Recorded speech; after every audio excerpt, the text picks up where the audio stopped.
सूरज इधर है, दोपहर में देखो सीधा चढ़ गया ऊपर, शाम को देखो इधर पहुंच गया। रोज बदल रहा है, पल पल बदल रहा है, झूठ है।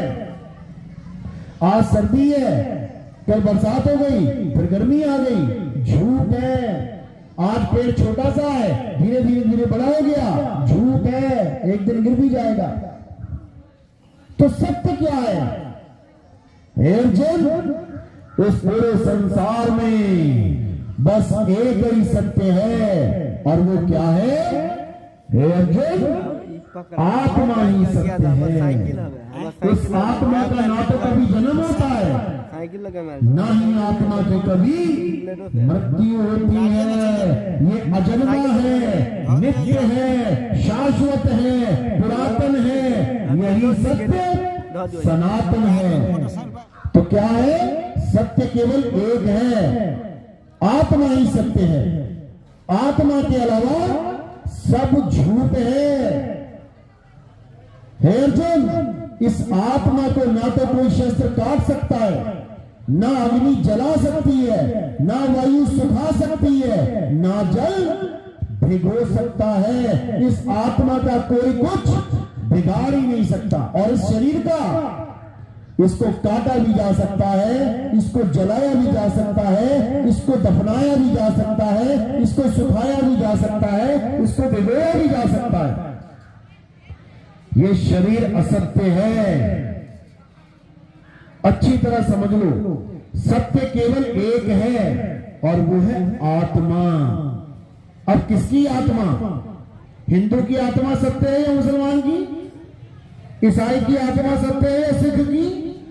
जैन लोगों की आत्मा सत्य है या बौद्ध की? किसकी आत्मा सत्य है? सबकी, सबकी। कोई हिंदू है तो हिंदू होके आत्मा के ज्ञान को प्राप्त करे, कोई मुसलमान है तो मुसलमान होके आत्मा के ज्ञान को प्राप्त करे, कोई सिख है तो सिख रह के आत्मा के ज्ञान को प्राप्त करे, अगर कोई ईसाई है तो ईसाई होके आत्मा के ज्ञान को प्राप्त करे। जब सब एक आत्मा को ही मानने लग जाएंगे, उस एक आत्म देव की साधना में लीन हो जाएंगे, अब बताओ झगड़ा कौन करेगा? कोई कहेगा,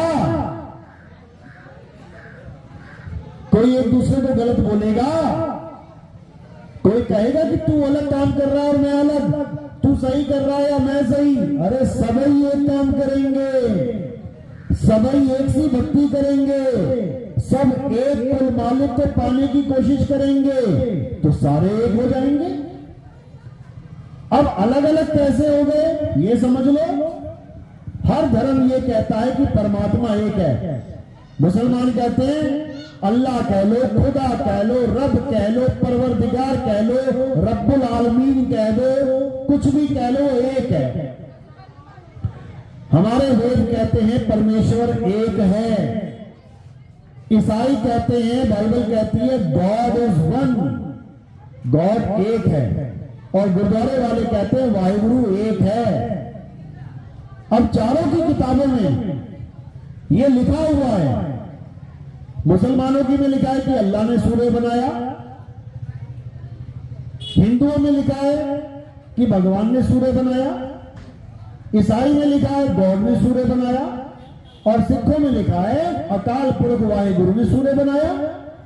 अगर ये चारों अलग अलग होते तो कितने सूरज होते? कितने होते?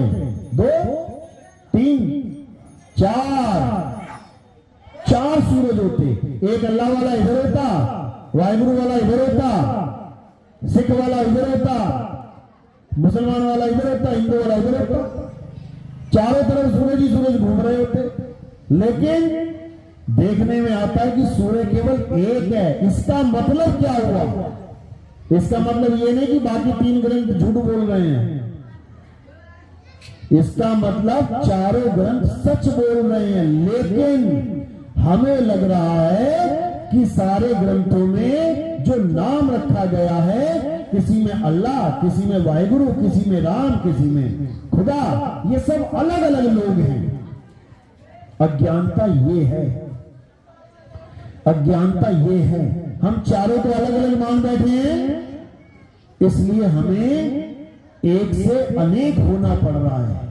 हिंदू अलग भाग रहा है, मुसलमान अलग भाग रहा है, सिख अलग भाग रहा है, ईसाई अलग भाग रहा है, और दो चार धर्म बना दो वो अलग भाग रहे हैं। सब अलग अलग अलग अलग हो गए। अलग अलग करना बहुत आसान है। आज तुम नया धर्म बना के बैठ जाओ, तुम्हारे साथ 50-60 हजार बंदा जुड़ जाएगा, तुम भी अलग भागने लग जाना। अलग करना आसान है, मुश्किल है तो एक करना। करके दिखाओ जरा, एक बड़े से बड़ा ज्ञानी आ जाए, एक करके दिखा दे हिंदू मुसलमान को। किस मुद्दे पे एक करेगा? हिंदू कहते हैं पूरब की तरफ नमस्कार करेंगे, मुसलमान कहता है पश्चिम की तरफ नमस्कार करेंगे। करके दिखाओ, एक नहीं कर पाएगा कोई।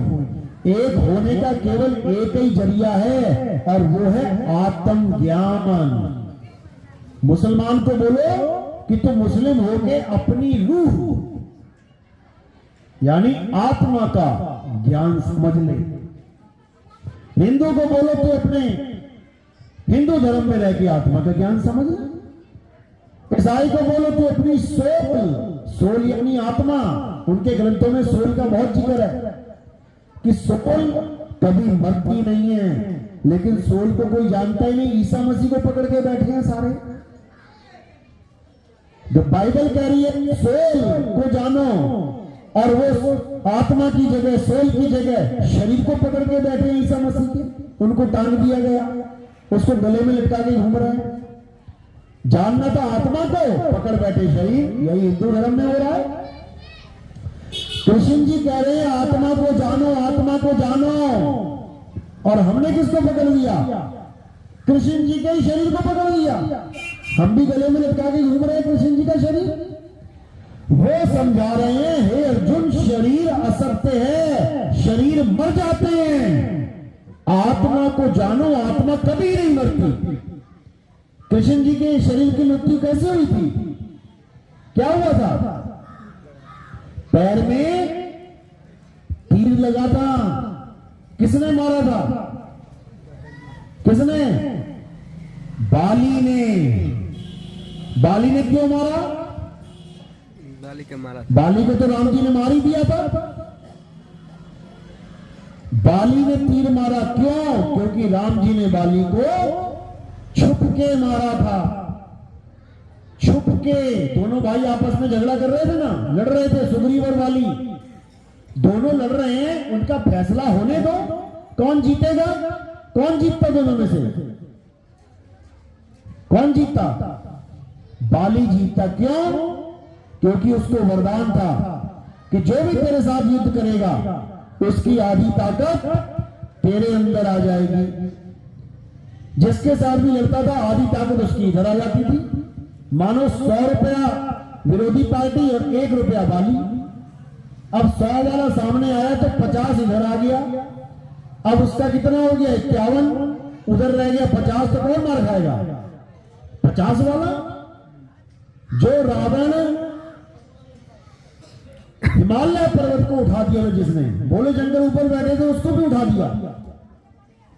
उस रावण को 6 महीने तक काठ में अपनी बाह में जकड़ के रखा था उसने, बाली ने। ये समझ लो, राम जी एक इशारा करते तो दोबारा पकड़ के ले आता उसे। इतना बड़ा ये पुल बोलो, ये युद्ध करने की जरूरत ही ना पड़ती। तो उस बाली को जब धोखे से राम जी ने मारा, छुप के, तब बाली को बहुत गुस्सा आया। क्यों आया? क्योंकि बाली भी एक क्षत्रिय है। वो भी जानता है कि क्षत्रिय धर्म के नियम क्या होते हैं, मर्यादा क्या होती है।